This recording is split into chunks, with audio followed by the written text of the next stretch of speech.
আল্লাহ তাআলা কিয়ামতের কঠিন ময়দানে যেদিন স্বামী স্ত্রীকে চিনবে না, স্ত্রী স্বামীকে দেখে পালিয়ে যাবে, বন্ধু বন্ধুরে চিনবে না, পীর সাহেব মুরিদরে চিনবে না, মুরিদ পীর সাহেবরে চিনবে না, দলের কর্মী তার নেতারে চিনবে না, নেতা তার কর্মীরে চিনবে না, বন্ধু বন্ধুরে দেখে পালাবে। এই কঠিন মুহূর্তে সূর্যটা মাথার কাছে চলে আসবে, জমিনটা তামার জমিন হবে, আজকের জমিনের মতো নয়।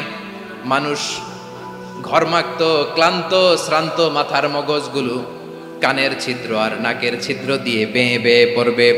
বিশ্বনবী ফরমান, ময়দানে 7 শ্রেণীর ব্যক্তিকে রব্বুল আলামিন তার আরশের নিচে ছায়া দিবেন। তার মধ্যে প্রথম শ্রেণীর ব্যক্তি হলো ইমামুন আদিল। ইমামুন আদিল, ন্যায়পরায়ণ শাসক, যে ইনসাফের সাথে বিচার করে, যে জাস্টিস সমাজে সার্ভ করে, যে সুশাসন নিশ্চিত করে, ওই ইমামুন আদিল। আদিল শব্দটা বুঝছেন না? ইন্নাল্লাহা ইয়া'মুরু বিল আদল, পাইছেন? আদিল। 7 শ্রেণীর ব্যক্তিকে আল্লাহ তাআলা সুশীতল আরশের নিচে ছায়া দিবেন, যেদিন তার দেয়া ছায়া ছাড়া কোনো ছায়া থাকবে না। এর প্রথম হচ্ছে ইমামুন আদিল, ন্যায়পরায়ণ শাসক। চিল্লায় বলেন সুবহানাল্লাহ। আবার বিশ্বনবী বললেন, ইন্নাল মুকসিতিনা ইনদাল্লাহি আলা মানাবিরা মিন নূর আন ইয়ামিনির রহমান। কিয়ামতের দিন যারা ন্যায়পরায়ণ হিসেবে আল্লাহর সামনে দাঁড়াবে, কিয়ামতের দিন রব্বুল আলামিন তার আরশের ডান দিকে ওই ন্যায়পরায়ণ লোকদের জন্য আরশের ডান দিকে একটা নূরের মিম্বারে তাদেরকে বসার সুযোগ করে দিবে। আল্লাহর আরশের ডান দিকে ন্যায়পরায়ণ লোকদের জন্য আল্লাহ তাআলা নূরের মিম্বার বানাবে। 4টে কেন কথা মনে করেছেন? আল আদাল, জাস্টিস। ইন্নাল্লাহা ইয়া'মুরু বিল আদল। আল্লাহ তাআলা এই আদালতের নির্দেশনা দেয়, সুবিচার, সুশাসন। প্রিয় ভাইয়েরা, এটা আমরা বাংলাদেশে চাই কি চাই না? এই যে অরাজকতা, এই যে অন্যায়, এই যে জুলুম, এই যে ইনকনসিস্টেন্সি সমাজের অসঙ্গতির প্রধান কারণ জাস্টিস নাই, সুবিচার নাই, সুশাসন নাই। শেষবারের মতো আওয়াজ করে বলেন তো, আমরা বাংলাদেশে আদল চাই কি চাই না? তাহলে প্রথম নির্দেশনা শেষ। আল্লাহ তাআলা তোমাদেরকে আদলের আদেশ দেন। এরপরে আল্লাহ বললেন, আমি তোমাদেরকে ইহসানের আদেশ দেই। ইন্নাল্লাহা ইয়া'মুরু বিল আদলি ওয়াল ইহসান। আমি তোমাদেরকে যেমনি আদলের নির্দেশনা দেই, তেমনি ভাবে তোমাদেরকে ইহসানের নির্দেশনা দেই। ইহসান, আওয়াজ করে সবাই বলেন তো ইহসান। সবাই বলেননি? সবাই বললে এতটুকু আওয়াজ হবে আমি বিশ্বাস করি না। আওয়াজ করে বলুন আল ইহসান। ইহসান মানে কারো প্রতি সফট হার্টেড হওয়া, মহানুভব হওয়া, অনুগ্রহ পরায়ণ হওয়া, অনুগ্রহশীল হওয়া, একে অপরের প্রতি দয়াদ্র হওয়া। একে অপরের প্রতি দয়াদ্র, অনুগ্রহশীল হওয়া ছাড়া মানবিক সমাজ কশিনকালেও গঠন করা সম্ভব না। প্রিয় ভাইয়েরা, সুন্দর আচরণ দিয়ে, ইহসান দিয়ে যা জয় করা যায়, নরম আচরণ দিয়ে যেটা অর্জন করা যায়, কঠোরতা দিয়ে সেটা পারা যায় না। বিষ্ণু ঈসা ইসলাম ইহসান দিয়ে, কোমল আচরণ দিয়ে, তার অনুগ্রহ দিয়ে তিনি অনেক কাফিরের হৃদয়কে জয় করে ফেলেছেন। সাইয়েদনা সুমামা ইবনে উসাল রাদিয়াল্লাহু তাআলা আনহুর কথা মনে পড়ে যায়। তিনি ছিলেন ইয়ামামার বাদশা। মদিনাতে বিশ্বনবীকে হত্যা করার নিয়তে এসেছিলেন। গোপনে গোপনে বিশ্বনবীকে হত্যা করে আবার ইয়ামামাতে তিনি ফিরে যাবেন। কিন্তু কি অবাক করা কাণ্ড, হত্যা করতে পারে নাই, সাহাবাদের হাতে তিনি ধরা পড়ে গেলেন। সাইয়েদনা সুমামা ইবনে উসাল রাদিয়াল্লাহু তাআলা আনহু হত্যার নিয়তে আসলেন, কিন্তু হত্যা করতে পারলেন না। সাহাবারা ওনাকে ধরে ফেললেন, ধরে মসজিদে নববীর পিলারের মধ্যে বেঁধে রাখলেন। সুমামা ইবনে উসাল, সিরাত থেকে শুনি, সিরাত থেকে শোনাচ্ছি রাদিয়াল্লাহু তাআলা আনহু ইয়ামামার অধিপতি ছিলেন। ইয়ামামা বিশ্বনবীকে হত্যার জন্য আসছেন, ধরা পড়ে গেছেন, এখন মসজিদে নববীতে বেঁধে রাখছে। তার মানে বন্দী। এখন স্ট্যাটাস কি? বন্দী, ক্যাপটিভ। বিষ্ণু ঈসা ইসলাম সাহাবাদেরকে বললেন, তার খোঁজ খবর নিও, সুমামা ইবনে উসালের খোঁজ খবর নিও। সাহাবারা বলেন, ইয়া রাসূলুল্লাহ, আপনাকে হত্যা করতে এসেছে, তার তো কঠিন ক্যাপিটাল পানিশমেন্ট হওয়া দরকার, কঠিন শাস্তি হওয়া দরকার। বিশ্বনবী বললেন, না, আমি যেটা জানি তোমরা সেটা জানো না। তোমরা সুমামার সাথে ভালো আচরণ করো, বিশ্বনবী সুমামার কাছে গেলেন। প্রথম দিন যে তিনি কালেমার দাওয়াত দিলেন, ইমানের দাওয়াত দিলেন, ইসলামের দাওয়াত দিলেন, রিসালাতের দাওয়াত দিলেন, আখিরাতের দাওয়াত দিলেন। পরের দিন যে বিশ্বনবী সালাতের দাওয়াত দিলেন, যাকাতের দাওয়াত দিলেন, ইসলাম কি, কিভাবে, কেমন করে পালন করতে হয় চমৎকার আর্টিকুলেট করতে শুরু করলেন। তন্ময় হয়ে সুমামা ইবনে উসাল রাদিয়াল্লাহু তাআলা আনহু বিশ্বনবীর কথাগুলো শুনতে আরম্ভ করলো। একদিন নয়, 2 দিন নয়, টানা 3 দিন বিশ্বনবী সুমামার কাছে ইসলামকে প্রেজেন্ট করেছেন, উপস্থাপন করেছেন। আওয়াজ করে বলেন, কয় দিন? 3 দিন। 3 দিন মসজিদে নববীতে বাধা। আর সাহাবীদেরকে বললেন, তার খোঁজ খবর নিও, তোমরা যে রুটি বানাও এর মধ্যে সবচেয়ে ভালো আটার রুটিটা তারে দিও, সবচেয়ে রিফাইন্ড খেজুর, যেটা পিওর খেজুর, এটা তারে দিও। আর বিশ্বনবী নিজের উট থেকে দুধ দহন করে ওনার বাড়ির এক কর্মচারীকে বলেছেন, দুধ দহন করে সুমামার জন্য নিয়ে যেও। সুবহানাল্লাহ পড়বেন না? সবাই তো অবাক, ইয়ামামা থেকে আসছে নবীকে হত্যা করতে, বিশ্বনবী দেখে তারে জামাই আদর করে, তাকে মজার মজার খাবার দিও, দুধ দিও, আদর আপ্যায়ন করো। একদিন নয়, 2 দিন নয়, টানা 3 দিন বিশ্বনবী এভাবে সুমামার কাছে যে ইসলামকে প্রেজেন্ট করতে আরম্ভ করলেন, ইসলামকে উপস্থাপন করতে শুরু করলেন। আর তাকে চমৎকার এন্টারটেইনমেন্ট, আপ্যায়ন দিতে আরম্ভ করলেন। টানা 3 দিন যখন ইসলামের দ্য বিউটিজ অফ ইসলাম, ইসলামের সুমহান বাণী, সৌন্দর্য তার কাছে উপস্থাপন শেষ, তাকে আপ্যায়ন শেষ, বিশ্বনবী বললেন সাহাবাদেরকে, যাও এবার সুমামার হাতের পায়ের রশি দুটো খুলে দাও। সাহাবারা বললেন, ইয়া রাসূলুল্লাহ, কি বলেন আপনি?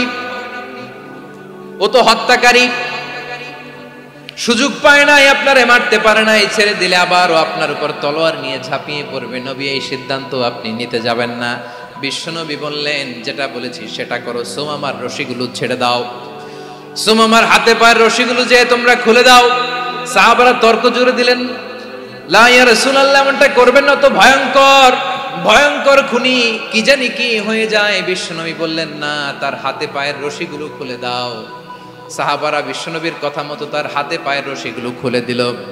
সুমামা মুহূর্তের মধ্যে মসজিদে নববী থেকে বের হয়ে ইয়ামামায় ফিরে না যে মসজিদে নববীর পাশে একটা খেজুর বাগান ছিল, সেখানে চলে গেলেন। সেখানে একটা ছোট্ট কুয়া ছিল, কুয়ার পানি দিয়ে তিনি গোসল করলেন। সুবহানাল্লাহ পড়েন। কুয়ার পানি দিয়ে গোসল করে মসজিদে নববীর সামনে এসে বিশ্বনবী এবং সাহাবাদের সামনে দাঁড়িয়ে সাব্বাবা উঁচু করে বললেন, আশহাদু আল্লা ইলাহা ইল্লাল্লাহ ওয়া আশহাদু আন্না মুহাম্মাদান আবদুহু ওয়া রাসূলুহু। আল্লাহু আকবার। আমি সাক্ষ্য দিচ্ছি আল্লাহ ছাড়া কোনো ইলাহ নাই, আর মুহাম্মদ আল্লাহ তাআলার প্রেরিত বান্দা এবং রাসূল।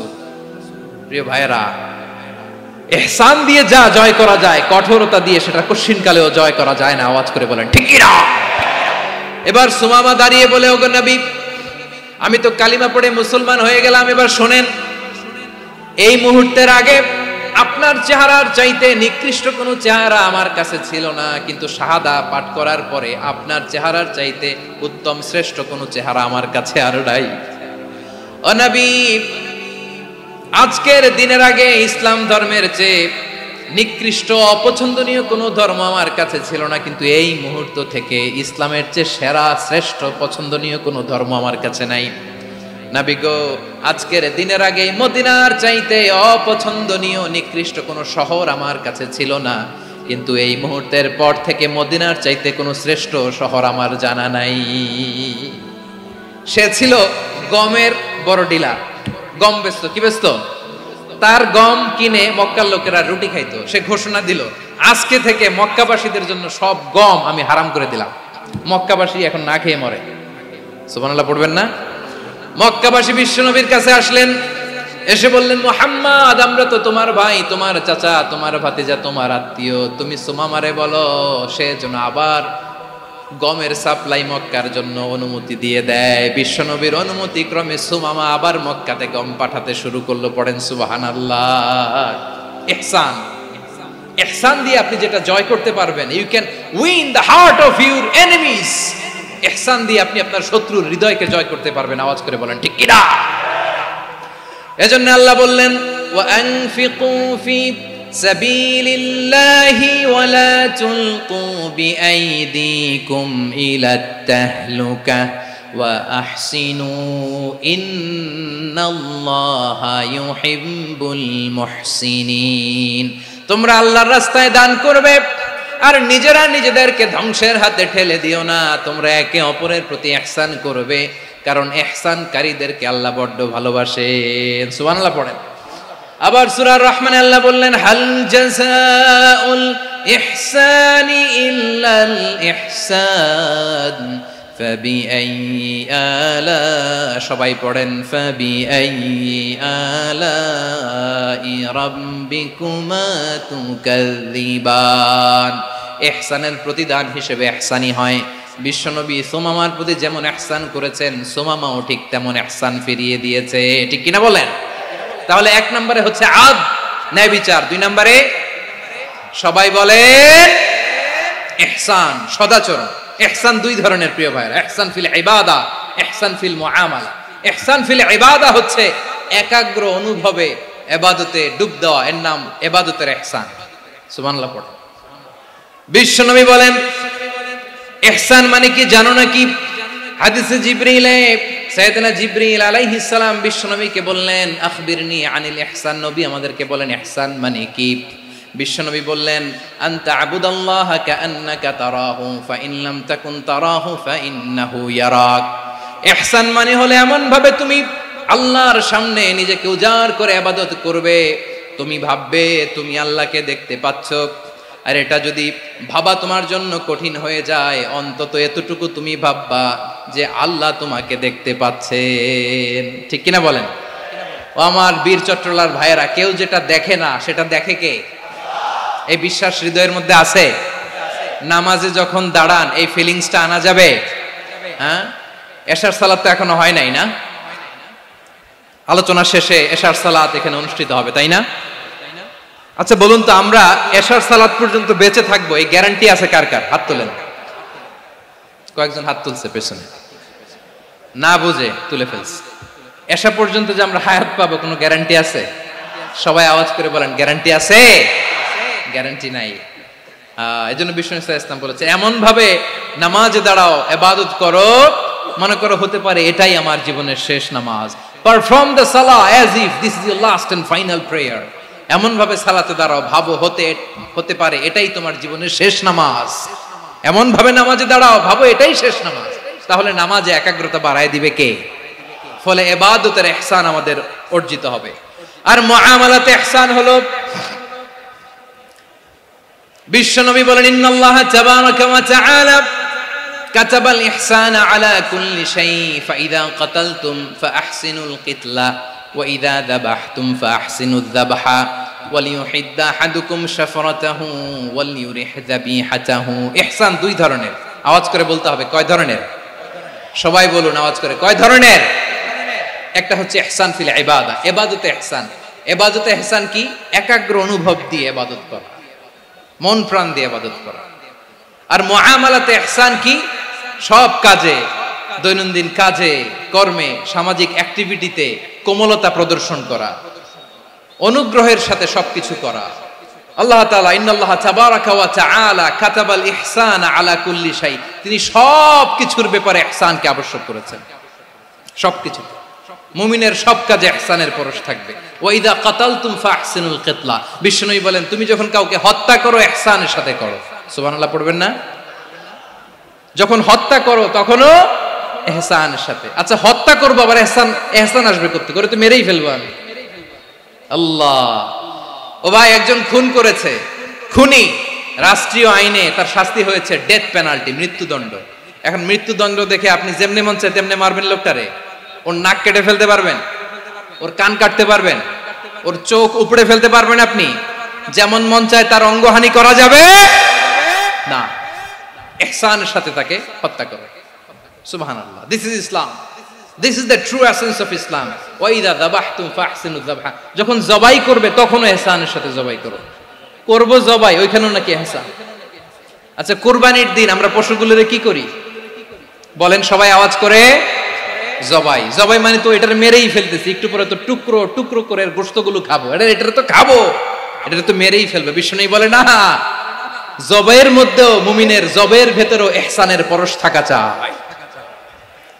যখন জবাই করবে প্রাণীটাকে হাত পা টাইট করে বেঁধে নাও, ছুরিটাকে শার্পেন করে নাও, ধারালো করে নাও, যাতে অল্প সময়ে জবাইটা হয়ে যায়, প্রাণীটা যাতে কম কষ্ট পায়। সুবহানাল্লাহ পড়ে। দিস ইজ কল্ড ইহসান। ইহসান আল্লাহ তাআলা যেমনি আদলের আদেশ করেছেন, ন্যায় বিচার জাস্টিস এনশিওর করতে বলেছেন, সমাজে ইহসানের ব্যবহার, ইহসানের অনুশীলন তিনি করতে বলেছেন। এজন্য মুমিনের প্রতিটি কাজে, আমার চট্টগ্রামের ভাইয়েরা আমার দিকে তাকান, খেয়াল করে শুনুন, মুমিন জীবনের প্রতিটি কাজে ইহসানের পরশ থাকা চাই। আমরা যেন আমাদের পরিবারের প্রতি ইহসান করি, আমরা যেন আমাদের কর্মচারীদের প্রতি ইহসান করি, আমরা যেন আমাদের কলিগদের প্রতি ইহসান করি, আমরা যেন আমাদের ভাইদের প্রতি ইহসান করি। মুমিন জীবনের প্রতি কাজে ইহসানের পরশ থাকার দরকার আছে না নাই? কথা বুঝতে পেরেছেন? তাহলে আল্লাহ তাআলার তিনটা আদেশ ছিল, কয়টা গেল? ভুলে গেছে, ভুলে গেছে চট্টগ্রাম। তিনটা আদেশের মধ্যে কয়টা বললাম? প্রথমে কি ছিল? আদল। 2 নম্বরে, 3 নম্বরে রব্বুল আলামিন বললেন ওয়া ইতাইদিল কুরবা, নিকটাত্মীয়দেরকে দান করো। নিকট আত্মীয়দেরকে দাও, যারা তোমাদের ব্লাড কানেকশনের আত্মীয় তাদেরকে তোমরা দাও। এখানে জেনারেলি বললেন দাও, কি দিব সেটা তিনি এখানে বলেন নাই, সেটা তিনি সূরাতুল ইসরার মধ্যে বলেছেন। আল্লাহ বলেন ওয়া আতিদাল কুরবা হাক্কা, নিকট আত্মীয়দেরকে তাদের অধিকার, তাদের প্রাপ্য তোমরা বুঝিয়ে দাও। দেখেন, একটা শান্তির সমাজ, একটা সমৃদ্ধ সমাজ, একটা মানবিক সমাজ গঠনের জন্য আল্লাহ তাআলা বেশি না, মাত্র 3টা অর্ডার, 3টা ভার্ডিক্ট তিনি জারি করেছেন। 1 নাম্বার সুশাসন, ন্যায় বিচার। 2 নাম্বার ইহসান। 3 নাম্বার নিকটাত্মীয়, যারা কাছের, তোমার ভেরি ক্লোজ রিলেশনশিপে আছে, তাদেরকে দাও। দাও, দিলে বাড়িয়ে দেয় কে? অনেকে দিতে চায় না, কৃপণতা করে। দিলে বাড়ায় দেয় কে? ও মিয়া, মদিনার মধ্যে সবচাইতে গরিব সাহাবী ছিল বেলাল রাদিয়াল্লাহু তাআলা আনহু। ওনার এন্টায়ার অ্যাসেট, সম্পদের পরিমাণ কতদূর জানেন? একটা লুঙ্গি। বেলাল রাদিয়াল্লাহু তাআলা আনহু, ওনার টোটাল ওয়েলথের এস্টিমেশন হচ্ছে মাত্র একটা লুঙ্গি। একটা লুঙ্গি, টোটাল ওয়েলথ এস্টিমেশন, টোটাল সম্পদের পরিমাণ বেলাল রাদিয়াল্লাহু তাআলা আনহুর কি ছিল? কথা বোঝে নাই বোধহয়। কি ছিল? ওই বেলাল রাদিয়াল্লাহু তাআলা আনহুকে বিষ্ণু ইসলাম বলেছেন আনফিক ইয়া বেলাল, ও বেলাল তুমিও দাও। ওয়ালা তাখশা মিন যিল আরশি ইখলালা, আরশের অধিপতির তো কোনো ঘাটতি নাই, তুমি দিলে ওই আল্লাহ তোমারে বাড়ায় দিবে। এজন্য আমার প্রিয় ভাইয়েরা, দিলে কমে না, দিলে বাড়ে।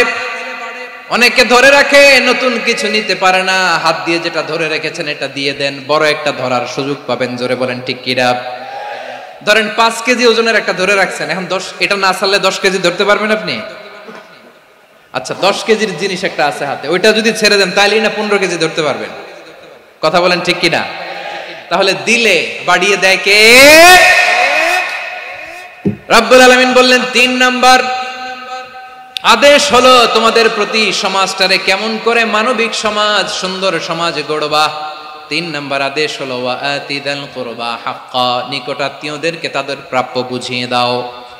এই নিকটাত্মীয়দেরকে তাদের অধিকার বুঝিয়ে দেওয়া, প্রাপ্য বুঝিয়ে দেওয়াতে আমাদের গাফলতি আছে না নাই? চট্টগ্রামে নাই? মাশাআল্লাহ আছে, আছে।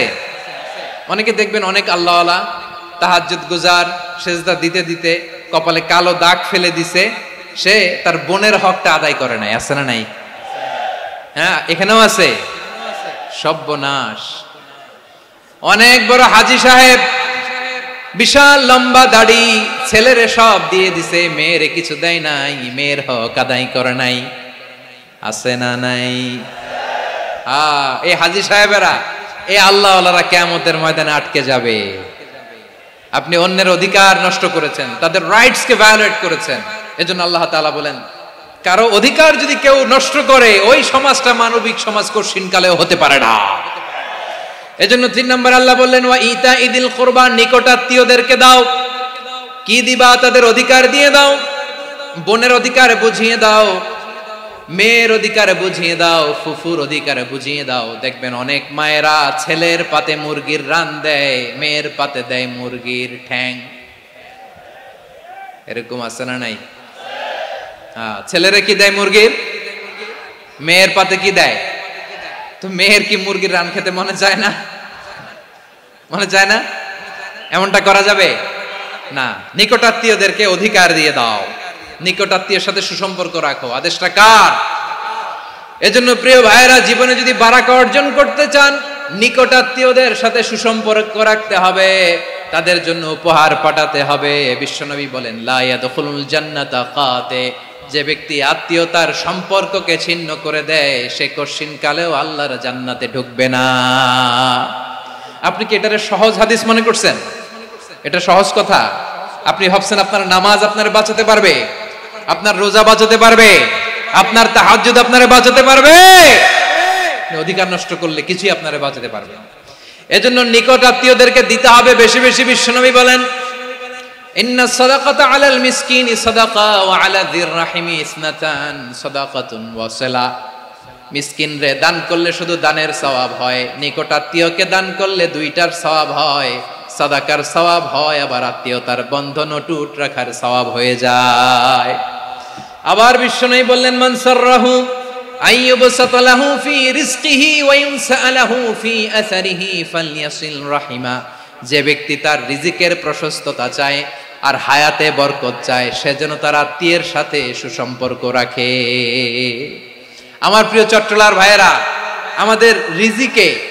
আমাদের রিজিক বাড়ুক, এটা আমরা চাই কি চাই না? সবাই চান? হ্যাঁ, আমাদের রিজিকে প্রশস্ততা আসুক, চাই কি চাই না? আমাদের হায়াতে বরকত আসুক, আমরা চাই কি চাই না? এই দুইটা যদি চান, তাহলে নিকট আত্মীয়দের সাথে সুসম্পর্ক রাখবেন। পারবেন? তাহলে সমাজটারে মানবিক সমাজ বানায় দিবে কে? তিনটা আদেশ চলে গেল। কয়টা? আওয়াজ করে বলেন। 1 নম্বরে কি ছিল? 2 নম্বরে, 3 নম্বরে নিকট আত্মীয়দেরকে দান। আপনাদেরকে আরো শোনার আগ্রহ আছে? আপনাদের মনোযোগ আছে না গেছে? কষ্ট হচ্ছে না? মাশাআল্লাহ, মাশাআল্লাহ। তাকবীর পড়ুন, লিল্লাহি তাকবীর।